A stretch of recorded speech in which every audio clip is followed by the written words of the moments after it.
چوٹی کا جہاد ہے نظام کو بدلنا. مارکسزم کو مانا ہے تو فرض ہے کہ کمیونزم نافذ کرو. یہ سخت ترین مرحلہ ہے، اس لیے کہ ظاہر بات ہے کہ خلا تو کہیں ہے نہیں، کوئی نہ کوئی نظام تو ہے. وہ نظام اپنے آپ کو ڈیفینڈ کرتا ہے، وہ سٹیٹس کو چاہتا ہے. اس کے ساتھ جو پریویلیج کلاسز ہیں وہ چاہیں گی نظام یہی رہے. اسی کی شاخوں پر تو ہمارے آشیانے بنے ہوئے، ہمارے گھونسلے، ہمارے مفادات پر زد پڑ رہی ہے. Guard up your lines, resist them. یہ معاملہ ہے جس میں تصادم آتا ہے.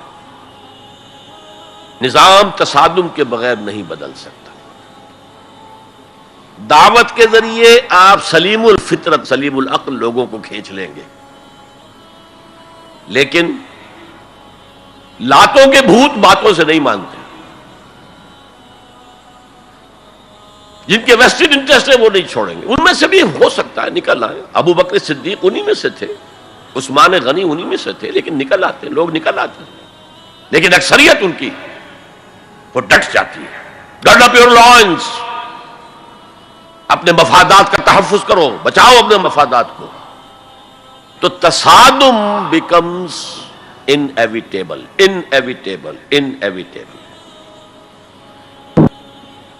اس تصادم کی بھی 3 سٹیجز ہیں. وہی میں نے کہا تھا نا، 3 سب سٹیجز ہر سٹیج پر. پہلی یہ ہے جسے پیسو ریزسٹنس کہا جائے گا. ظاہر بات ہے کہ کانفلکٹ تو انقلابی لوگوں نے پیدا کیا ہے نا. معاشرہ تو بس رہا تھا، غلام اپنے قسمت پر شاکر و صابر تھے.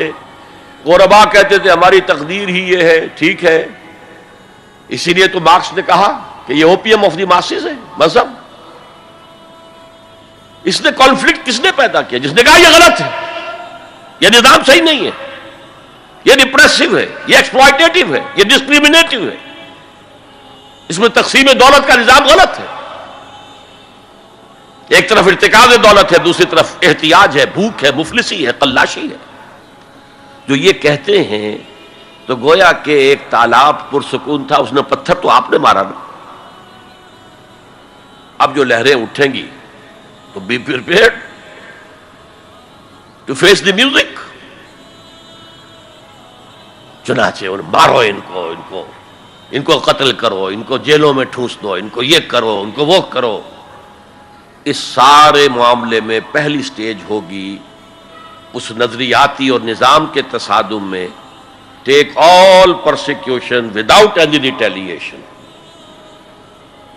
اگر آپ وائلنٹ ہو گئے فرام دی ویری بگننگ تو جو پاور اس وقت ہے موجود، جو نظام ہے اس کو ریپرزینٹ کرنے والی جو حکومت موجود ہے، وہ آپ کو کرش کر کے رکھ دے گی. You have to buy time. اور اس کے لیے کیا ہے؟ وہ تمہیں مارے تم جواب نہ دو، وہ گالی دے تم انہیں دعائیں دو، وہ پتھر مارے تم پھول پیش کرو.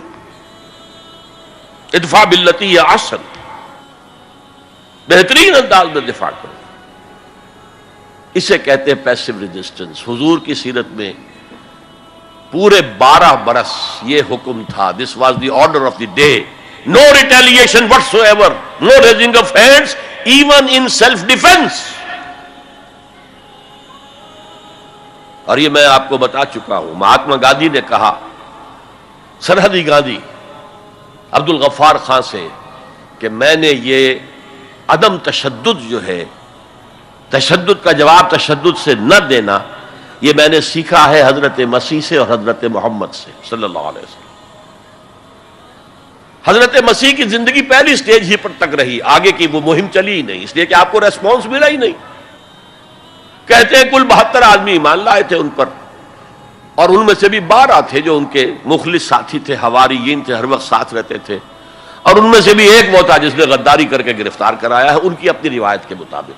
اس کو چھوڑیے، تفصیل میں نہیں جانے کی ضرورت نہیں. تو بہرحال اس سے اگلی سٹیج کیسے آتی؟ دعوت وہ دیتے رہے واز کہتے رہے، یہ سب کچھ کرتے رہے، سیکنڈ سٹیج تک رہے، تھرڈ سٹیج تک تو جب تک کہ قوت حاصل نہ ہو you can't proceed. If there is no response you can't go forward. لیکن یہ کہ حضور کی زندگی میں اگلی سٹیج آ گئی، ساتھی آئے، انہیں مارے کھانی پڑی، دہکتے ہوئے انگاروں پہ لٹایا گیا، جانوروں کی لاشوں کی طرح ان کی گردن کے اندر رسیاں باندھ کر انہیں گھسیٹا گیا گلیوں کے اندر. سب کچھ ہوا ہے، برداشت کیا، انہیں قتل بھی کیا گیا. حضرت سمیہ، حضرت یاسر پہلے مقتولین ہیں، میاں بیوی رضی اللہ تعالی عنہما. سب کچھ ہوا ہے، برداشت کرو، اسبرو، صبر کرو. اس کا ایک بہت بڑا نتیجہ نکلتا ہے، اس معاشرے میں جو سائلنٹ میجورٹی ہوتی ہے، وہ سائلنٹ میجورٹی سائلنٹ تو ہوتی ہے، ڈمب تو ہے، ڈیف نہیں ہے، بلائنڈ نہیں ہے. وہ بلال کی چیخیں تو سن رہی ہے نا، وہ دیکھ رہی ہے کس طرح دہکتے ہوئے انگاروں پر خباب بن الارت کو لٹایا گیا ہے. یہ جو سائلنٹ میجورٹی ہوتی ہے، اب یہ سوچتی ہے یہ ان کے اوپر کیوں یہ تشدد آ رہا ہے. کیا بلال نے آقا کی کوئی چوری کر لی تھی؟ کہیں خدا نہ خواستہ خاکم بدہن آقا کی بیٹی کی عزت پر ہاتھ ڈال دیا؟ کیا کیا تھا جو یہ آقا جو ہے امیہ ابن خلف یہ کچھ کر رہا ہے اس کے ساتھ؟ اس کے بعد جب انہیں معلوم ہوتا ہے کوئی جرم نہیں ہے، صرف یہ کہتا ہے اللہ ایک ہے، میں اور اس کے ساتھ کسی کو شریک کرنے کو تیار نہیں، اور محمد اللہ کے رسول ہے، بس جرم ہے تو یہ ہے.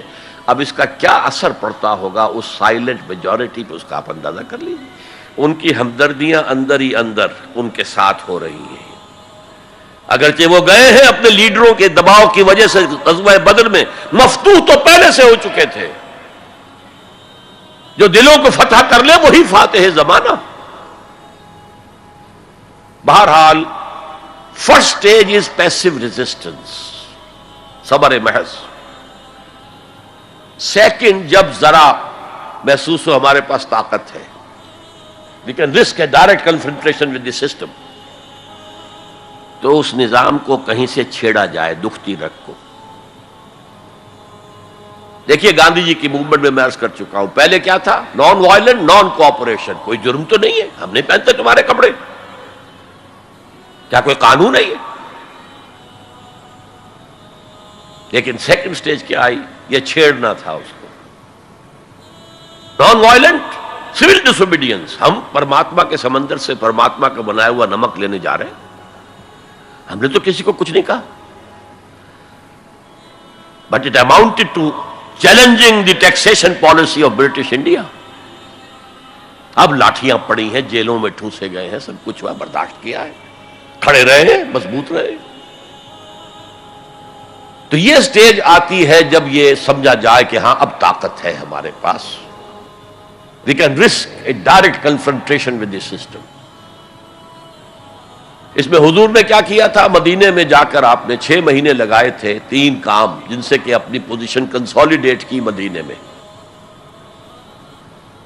کنسٹرکشن آف دی ماسک، وہ مرکز بن گیا، وہی حکومت، وہی دار الشورا، وہی تزکیے کی جگہ، وہی نماز کی جگہ، سب کچھ وہی تھا. دوسرے ایک انصاری ایک مہاجر، بھائی بھائی، تاکہ یہ 2 فیکشنز علیحدہ علیحدہ نہ رہیں، انٹیگریٹ ہو جائے. اور ایک جو 3 قبیلے یہود کے موجود تھے ان کو جکڑ لیا ایک میثاق میں، معاہدے میں، میثاق Medina, joint defence of Medina, pact for the joint defence of Medina. اگر مدینے میں باہر سے حملہ ہوا تو ہم سب مل کر ایک امت کی حیثیت سے دفاع کریں گے. اس کے بعد آپ نے چھوٹے چھوٹے چھاپا مار دستے بھیجنے شروع کر دیے. ان کی جو لائف لائن تھی، میں نے بتایا تھا کہ ان کے کیریوانز کو کوئی ٹوکتا نہیں تھا، روکتا نہیں تھا، لوٹتا نہیں تھا. اب تھریٹن کیا محمد نے صلی اللہ علیہ وسلم. یہ گویا کہ اکنامک بلاکیڈ آف مکہ تھا. اور جب بھی یہاں کہیں گئے آپ، وہاں کے لوکل قبیلے سے آپ نے صلح کر لی، معاہدہ کر لیا. یا تو وہ پہلے قریش کے حلیف تھے، اب حضور کے حلیف ہو گئے، یا انہوں نے کہا کہ صاحب ہم نہ آپ کے ساتھ نہ ان کے ساتھ، نیوٹرل رہیں گے، نہ آپ کے خلاف ان کی مدد کریں گے، نہ ان کے خلاف آپ کی مدد کریں گے. ان دونوں کا نتیجہ یہ ہوا کہ zone of political influence of Quraysh started diminishing. یہ دو ریزنز تھیں کہ پھر پوری طاقت کے ساتھ قریش نے ریٹیلیٹ کیا ہے. اور پھر لاسٹ معاملہ شروع ہوا ہے تیسری منزل. اس تیسری منزل کی تیسرا سب لیول، اس کا نام ہے قتال فی سبیل اللہ. اب جنگ شروع ہے. A 6 years long war. یہ جو بدر ہے، احد ہے، احزاب ہے، بنی المصطلق ہے، بے شمار غزوات چھوٹے چھوٹے، بڑے بڑوں کے نام ہمیں یاد ہیں صرف. It was a continuous war with battles. Badr battle ہے، جنگ نہیں ہے. جنگ تو مسلسل ہے. بہرحال اس کا نتیجہ یہ قتال فی سبیل اللہ کی منزل آئی ہے. چونکہ یہ ساری 8 منزلیں طے کر کے یہاں پہنچے تھے، لہذا کامیابی ہوئی. اگر ایسے ہی اچھل کر نویں منزل پر پہنچ جاتے تو نیچے گر کر ختم ہوتے. یہ ہے قتال فی سبیل اللہ، اللہ کی راہ میں قتال. بہرحال آج کے انقلاب اسلامی کے لیے پہلے 5 سٹیپ جو کہ تو رہیں گے.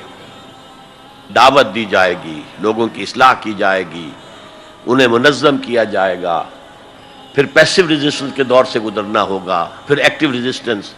لیکن آخری جو ہے 2 طرفہ جنگ کی بجائے 1 طرفہ جنگ.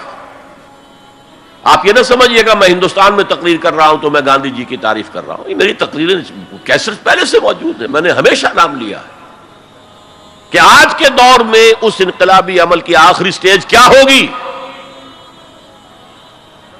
اس کے ضمن میں مہاتما گاندھی کا پروسیس درست ہے.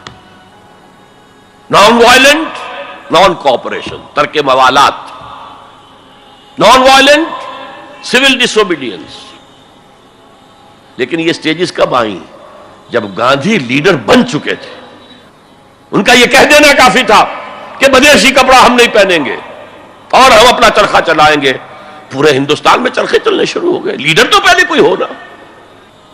تو یہ اجتہاد جو ہے اس کو آج ہمیں قبول کرنا ہوگا. ہمارے لوگ کچھ دوسرے راستوں پر چلے ہیں جس کی وجہ سے دنیا کو موقع ملا ہے کہ وہ جہاد کے لفظ کو خوب اچھالیں اور بدنام کریں. حالانکہ جہاد کا یہ پروسیس سامنے ہو تو کسی سلیم الفطرت انسان، کسی سلیم العقل انسان کو اس پر اعتراض کا کوئی بھی حق حاصل نہیں ہوگا. بارک اللہ لی ولکم فی القرآن العظیم ونفعنی وإیاکم بالآیات والذکر الحکیم.